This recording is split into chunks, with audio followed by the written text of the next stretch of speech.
This podcast is brought to you by the Washington State Department of Health. When we think about the COVID-19 vaccine hesitancy in the Black community, let's remember, it didn't happen by chance. It's justified in history. But the will to change the narrative is strong today, and our people are lending their voices to the conversation. We're sharing our stories and the reasons that made us choose the vaccine so we can lead the way for others to make a well-informed choice too. To hear our stories, visit hereforuswa.org.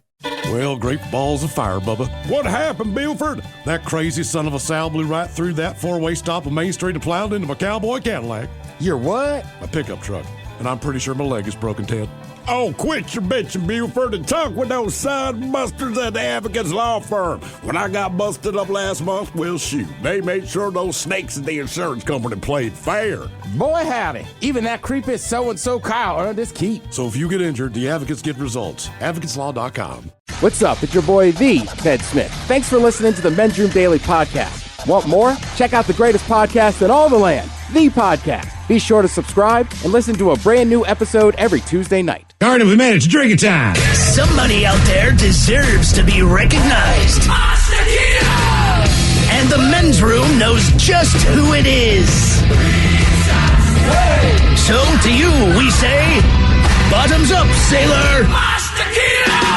You're the toast of our shot of the day. Drink time it is, and as usual, we head to the drink desk and Stephen Throwhill to find out who we're toasting. Yes, indeed, and today we toast 22-year-old Biniam Girme of Eritrea, Africa. All right, or Eritrea, I believe it is, Africa.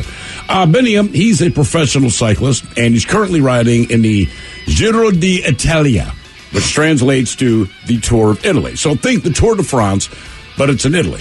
And like the Tour de France, the Giro d'Italia, it's split into 21 different stages. Well, just yesterday, our hero Biniam, he won the 10th stage. Not only did he win it, he won the 10th stage by beating the favorite, Matthew van der Poel, in the sprint to the finish line. And with his victory at stage 10, Biniam becomes the first black African, which I know sounds ridiculous, the first black African to win any stage of the Grand Tour. So that's cool because you're pulling into a different town. Some people are waiting for it. Yeah. You get your own different podium, even though you haven't won the whole thing. That's exactly it. But each stage, you get a winner, man. So he becomes the first black African to win any stage of the Grand Tour. And naturally, he celebrated the historic win on the podium with a bottle of Prosecco. Unfortunately, when he popped the cork, it exploded into his left eye. He then went to the hospital with a hemorrhage in his eye. He has now dropped out of the rest of the race. I know. That story's unbelievable. But did you read a little bit more about it? So the favorite in this race, this Matthew van der Poel, all right, that's the guy he beat in the sprint to the finish at this 10th stage to get this honor. Well, this van der Poel guy, he won the first stage. And guess what happened to him when he was on the podium? Cork popped out, shot him in the eye. Are you serious? Same to both of them? To both. The only difference is it did not injure this van der Poel guy, so he got to continue riding. But this other guy, our shot of the day today, it hemorrhaged his eye, and the doctor told him, man, you cannot do any kind of severe physical activity. And cycling hundreds of miles qualifies. Wow. So, won 10th stage, broke a record, injured himself. Damn. Mm-hmm. Damn. So we pour this, I bet you that's what he said. So we pour this booze and we drink this booze because we think it's yummy. Yummy! So over the tongue and down the throat to party in our tummies. Down the hola bichola. The Men's Room presents Profile This. Hey, Stephen Throwhill, could you please tell everyone how Profile This is played? I sure can, Miles. It's a simple game that we share with you a real-life news story, something that happened right here on planet Earth. And as you listen to the story, based on the stereotypes you believe to be true of people and the decisions that people make, we'll ask you what it is you think makes the story a story. Hello, Craig. Welcome to the Men's Room. How you doing? Hola. Hola. All right, Craig, you understand how this here game is played? I think so. All right, well, you have your choice of one of three categories. We have the wonderful world of drugs. We have Bite Me. In other words, what did someone find in their food? And finally, interior decorating, where you guess the foreign object that ended up on the inside of someone. I'm thinking, let's go with Bite Me. It's been a while. All right, here's your story. We go to southern Florida, where inspectors said that a restaurant, Heroes, needed a deep clean to remove stuff This after they went for a visit. The report, which gave the second lowest possible rating from the Food Standards Agency, added that bosses must seek professional help. In the category of management of food safety, which checks the food is safe to eat, inspectors wrote that a, quote, major improvement is necessary. And under the categories hygiene, food handling, and cleanliness and condition of facilities, the inspector stated, quote, improvement is necessary. Heroes also received a 1-star rating from its previous food hygiene inspection back in October of 2018. But the most recent report added, quote, deep clean is needed to basement and kitchen area. Once deep clean, sanitize the whole area. That includes equipment that is stored in the kitchen. There are no food safety management safety systems in place. You need to provide soap, hand towels to the kitchen, a wash hand basin. Fryer oil has not been changed for a while. The oil is dark in color. Need to replace oil immediately and frequently.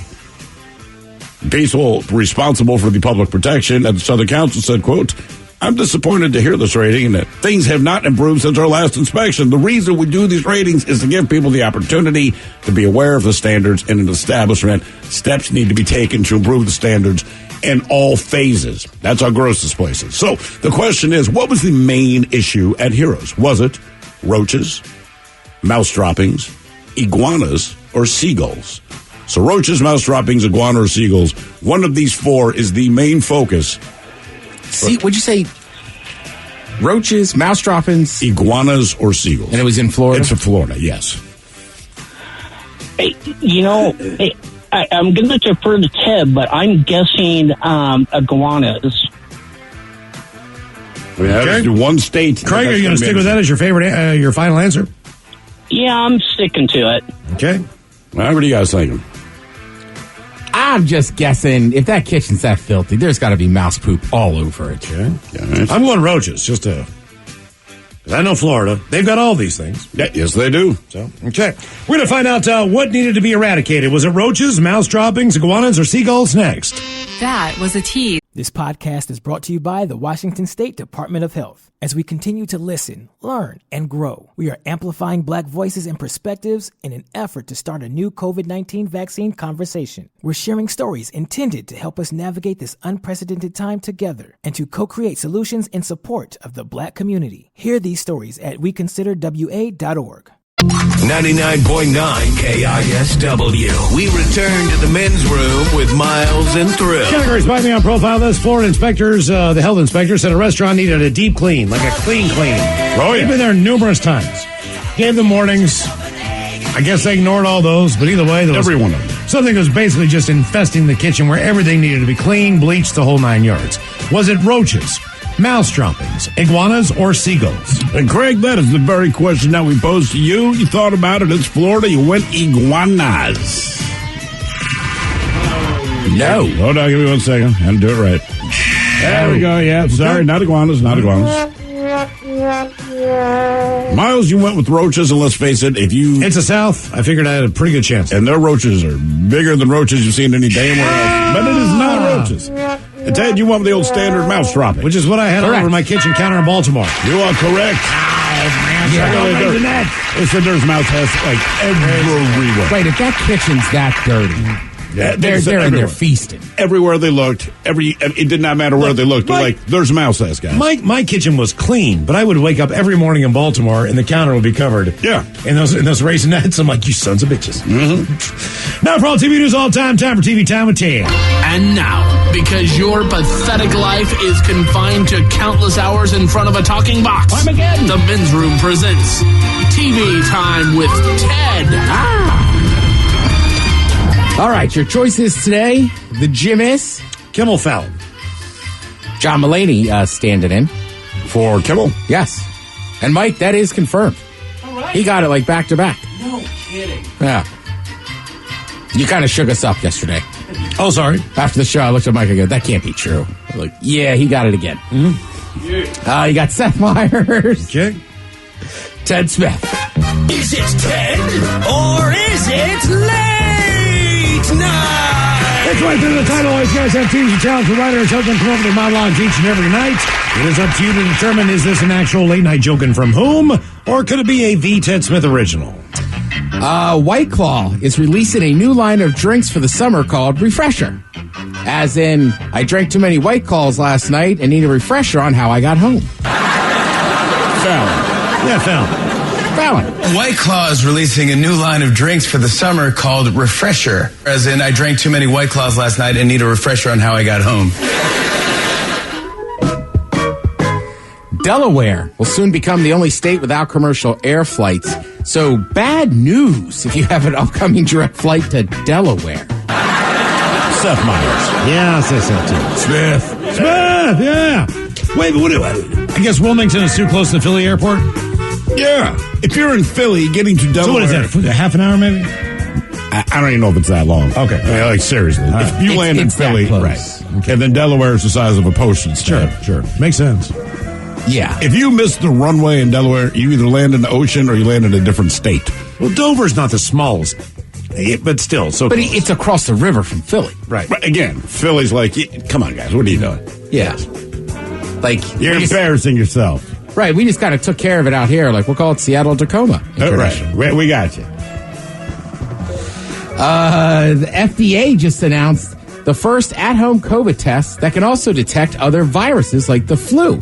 So now you can kind of be unsure if you had everything. I'll say Fallon. Myers.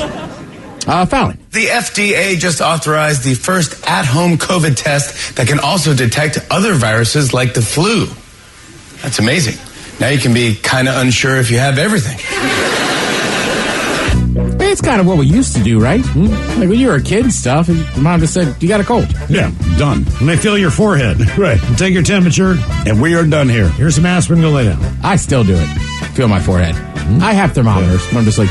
Can you tell when your own forehead? Because I feel like if your hand is hot and you touch your hot forehead, it still feels relative. You know what I mean? Then you're sick. If you're hot, yeah. it's hot. For some reason, I feel like I could tell. I always thought it was like a magic thing. I could never figure out how parents do it. Then as a parent, your kid comes up, touch the forehead like you're sick. Yeah. The CDC advised this week that domestic travelers get tested for the coronavirus no more than 3 days before the trip. Incidentally, 3 days before the trip is also when your dad thinks you should get ready for the airport. Myers. Seth Meyers. Yeah. That's Seth. The CDC this week advised domestic travelers to get tested for the coronavirus no more than 3 days before their trip. Incidentally, 3 days before the trip is also when your dad thinks you should get to the airport. I start packing that early. So if I do laundry and I'm leaving town, I know the weekend, so like tonight, if I do laundry, right? Mm-hmm. I'll just take out the suitcase and put in the appropriate amount of socks or underwear. Or yeah, so I just pack day of. How many days are we gone? Yeah. I grab one of each. Done. There's no thing to this. Yeah, whenever I get the fresh clothes, I stick them in there. Hey, it just depends on the time.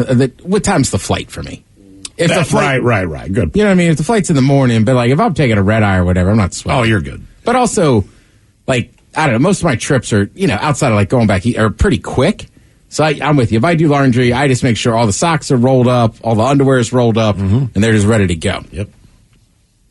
Who do you guys think in the celebrity world gives out too much information?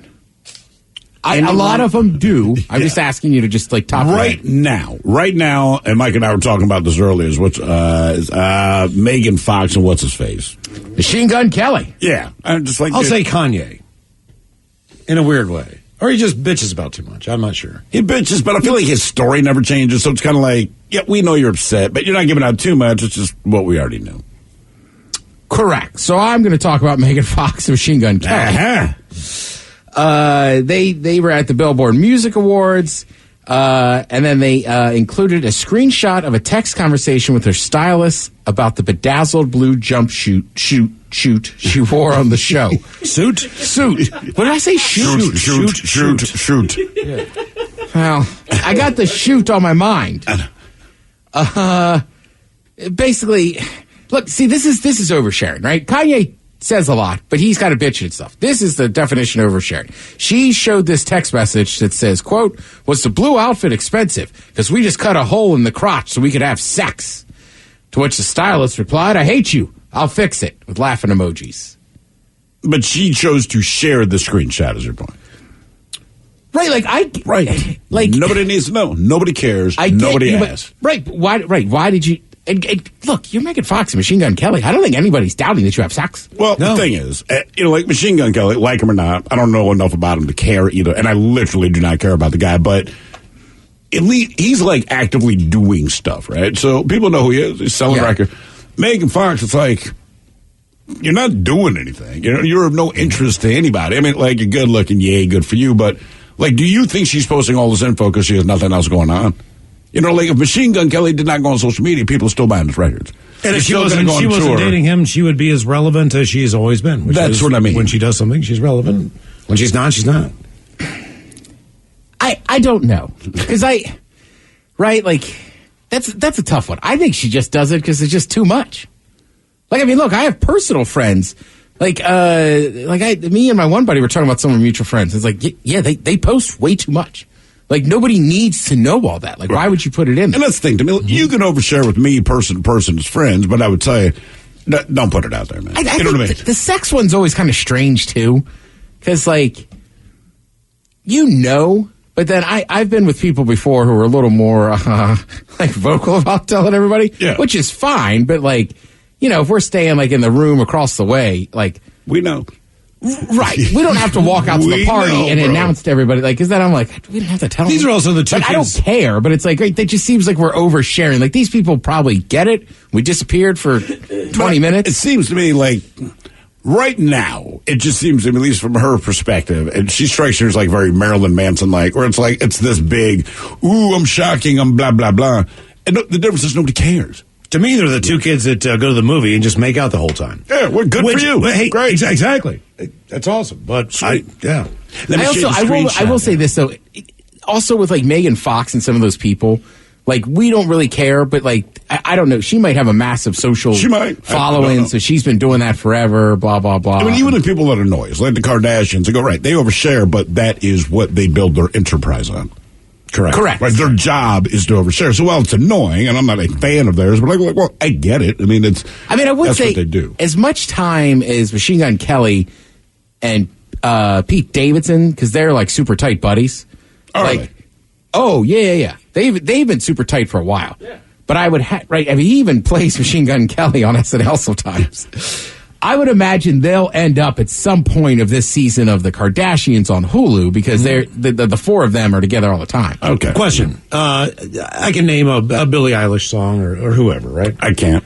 Machine Gun Kelly, does he have a big hit that we should know? Should we be playing it? He's not rock. What I mean is, a lot of people love his shows. I just don't think I know him from that one hit, that one song. Or like, oh yeah, even when I went to Taylor Swift, I know she's huge. I definitively knew one song where I was like, oh, I know the song. I don't know the music, but I like the perspective of, I don't need to know your music. What I do know is the people that like him seem to know his music. So whatever he's doing, all right, at least you're doing your craft. Sure. So I'm just assuming that he's just getting downloaded and being played. Probably, yeah. You know what I mean? That's the world we're in. But that's what I mean. He's relevant to people. It's hard to say because I just don't know a ton of his music. Like, I've seen clips from his shows. I mean, he's got massive audiences, this and that. A lot of people like him. A lot of people hate him.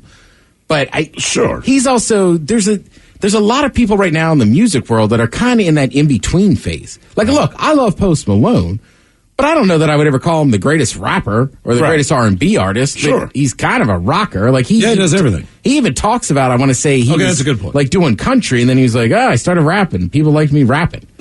So, like, Machine Gun Kelly, like, I think technically he leans rock, but he's got a bunch of different sounds. But he has an audience, and he's working. I would say with Megan Fox, you don't do anything right now. I know you stag, but other than oversharing, you don't do anything else, which to me makes you as annoying as anybody else on social media that overshares. Yeah. You know what I mean? Machine Gun Kelly, look, he's got something to promote. You can be annoyed, you can not, but there's a reason why he wants to keep his name out there. He's generating income. Well, they drink each other's blood or something. Well, who doesn't? Yeah. The only blood I'm drinking is mine. That's weird. Don't you do that if you cut yourself? Blood I'm drinking is from probably a piece of prime rib on a Sunday night. If you ever cut yourself, that's like the first thing you do. But I don't perceive myself as like drinking it as much as just trying to stop it, clean it up. And I'm like, this is some tasty taste. Well, you're right. I don't pour it into a glass. Mm-hmm. Well, you're not living. You ever offered someone, dude, you should try my blood? Yeah. No. Let's try it. I promise you have no taste. I'm sure that's not healthy. The problem is if somebody says, yes, I want to drink some of your blood. Now exactly. Now I got to produce it. You do, and it hurts. Right, like I don't want to do that. Let's see. There's going to be an animated Married with Children TV series. I just read that. Yeah. But what's crazy is all 4 of the main stars are coming back for it. Right. Ed O'Neill, Katie Seagal, Christina Applegate, and David Faustino. They're all on board. So you'll have the actual Bundys there. No word on where it'll air. The original was for 10 years on Fox. You can find that on Hulu, Peacock, and Pluto TV. Shout out Pluto. Look at you getting a TV station. I'm not a planet, so I started my own TV station. To be honest with you, I think this could work.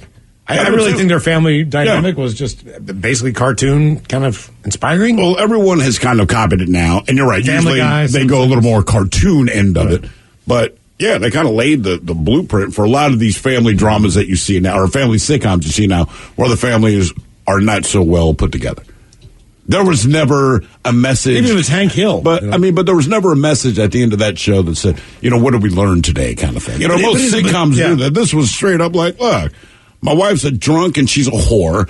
I'm the husband and I hate life. My daughter's another whore and my son's a complete F up, and that's all it ever was. I just like that Katie Seagal, when she got to like Sons of Anarchy, we could finally admit that she had been hot the whole time. Goddamn right. Well, Hank Hill, like his daughter, kind of reminds me of Christine Applegate. Yeah, exactly.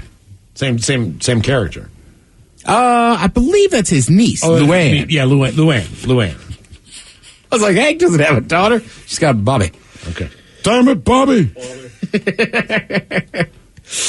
Let's see. This isn't the first time, though, that Sony tried to revive the series. Back in 2014, they tried to do a spinoff about Bud Bundy.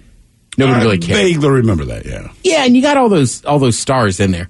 Katie Seagal, she's another one. Like last night, I woke up in the middle of the night and put on Cartoon Network, and there was Futurama. Mm-hmm. Like, I forget, she's been a voice on that show forever. And she's the voice of somebody who's advertising majorly right now. Some financial institute. It's her voice. She does the voiceover. So if you're watching sports, it's always something like, so-and-so didn't think that he would qualify for a bank loan to buy a house. It's funny.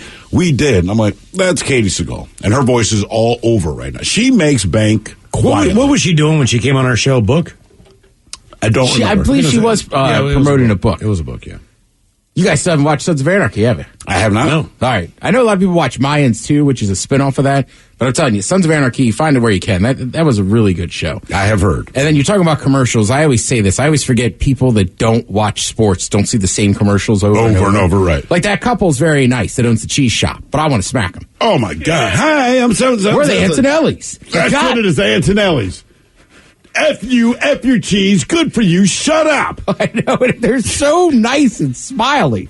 But every sporting event I watch, they're like, we're the Antonellis. Like, I'm sick of you people. It's like when you watch March Madness, right? By the end of it, right, you remember years ago, like you just, like, do. Like right. They have commercials they're going to air. And like for football, it goes so long, they'll but it's switch once them. a week. Yeah, there's a little more separation. Right, you watch NBA playoffs, NHL, anything. It's like we see the same ones over and over. What was the do? Because Ted and I would team up on my wife and just do that. Oh, she was so mad. She would Wasn't lose that like her T-Mobile or Singular or something? Yeah, but Ted and I would break into it. Seriously, she would threaten to stab both of us, and she wasn't joking, man. Sticks in your head. Yeah, that's exactly what it was. Might have been Sprint. It's like Cars for Kids. I mean, oh my God. You might not like it, but it works. Yeah, but we don't know what this one's for. I know. We just know the song. Thrill, big night, sit the sun down. 7th season finale, Masked Singer. Yeah. Oh, God. Thank you, Tim. We appreciate it. You are listening to The Men's Room. This podcast is brought to you by the Washington State Department of Health. As we continue to listen, learn, and grow, we are amplifying Black voices and perspectives in an effort to start a new COVID-19 vaccine conversation. We're sharing stories intended to help us navigate this unprecedented time together and to co-create solutions in support of the Black community. Hear these stories at weconsiderwa.org. The Men's Room returns with Miles and Thrill. Now, let's see what's happening in the real world. All right, here we go. Man in London gets herpes, and now we can only remember things for 30 seconds at a time. Meanwhile, a New Yorker finds out if your sister cries at the hospital, the bill will reflect a crime. Florida family is not shocked to find an 11-foot alligator in their pool. In New Orleans, it was an alligator that showed up early for school. And a Florida deputy busted for DUI, forced to do home confinement at my house. Yes, it's time for your headline. Now, it's time to hit the headlines. Here's my cop. And top story, the headline that repeats itself. We go to Florida. A family went into their backyard to find that they had find that someone had decided to take a dip in their pool. The totally unheard of 11-foot alligator. That's a long one, though. They called Animal Authority, who were able to remove the 550-pound gator from their property. That's a big gator. It's a big gator. Took a late night dip in there. I don't care where you live. I don't care if how normal gators are in Florida. That would be a shocking sight to see a doggone gator in your pool. Yeah, I mean, it's bound to happen, but I still have to think the moment's like, man, those things are bigger than I thought. If you're going to take a dip at night, turn the light on. Right. There's a light inside the pool. There's a light above the pool. You need to check. The last thing you want to do. There's all kinds of stuff. Yes. Dangerous, man. In other news, not to be outdone, authorities made their way to the local high school after receiving a call at 10 a.m. about a 4.5-foot gator that had busted into the school and was running amok. Once again, animal control arrived on the scene and was able to safely relocate the animal. I feel like you can pick the 11.5-footer up. The 11-foot guy, they said the 4.5-footer. Oh yeah, 4.5. Did you see the picture of the 4.5-footer? You could pick. I feel like you could get behind him and just pick him up. It was kind of underwhelming. And look, I get it. I understand. But they showed a picture and it shows like a cop just kind of standing to the side. Yeah. And I looked at the gator and I thought, well, yeah, I mean that's That's I'm right there with you. Like even the kids would be like, whatever, dude. That's the one that the locals screw with. They start bopping it a little bit, play with it a little bit. That 11-footer, you let him swim. Yeah, play with it, right. I'm going to call somebody on this one. A YouTuber took the liberty of showing the itemized receipt of her sister's clinic visit. Her sister suffers from a rare disease and struggles to get the care that she needs. One day at the clinic, she found herself understandably frustrated at the situation and had a minor emotional breakdown, meaning she cried. After her visit, they got the bill for that day, noticing that she was charged $40 for, quote, brief emotional/behavior assessment. That's wow. Now you understand their assessment. Are you okay? Yeah, I'm sorry. The video went on to take shots at the pitfalls of the American healthcare system, and I don't care which side of the fence you sit on this one. $40 for crying in the hospital. I don't think anyone is on the side of the fence of, hey, I love that we pay insurance, and then when you go to the doctor, you still pay. Exactly. Right? $10,000 ambulance ride was a mile and a half. Right. I still can't get over that. Crying no one's excited. Out. But the weird thing about the crying thing, all right, so just keep in mind, it's $40. Maybe you go, well, it's only $40. In the medical world, that's not much. It was the most expensive thing on the bill. Right. They did a blood draw, a hemoglobin thing. All those things averaged out to about $30. Crying, apparently, while you're at the hospital, cost more than everything else. Right. That was like, what the hell? Frustrated that they can't seem to find an answer to what you've got going on. So, yeah, I'm going to shed a tear or two maybe out of frustration because of all this. Like in 1980, whatever, I broke my ankle. I'm a kid, like 12 years old, whatever. And when I got home after I broke it was a sledding accident. My parents weren't home. My brother was. So, man, I really messed up my ankle. I didn't know it was broken.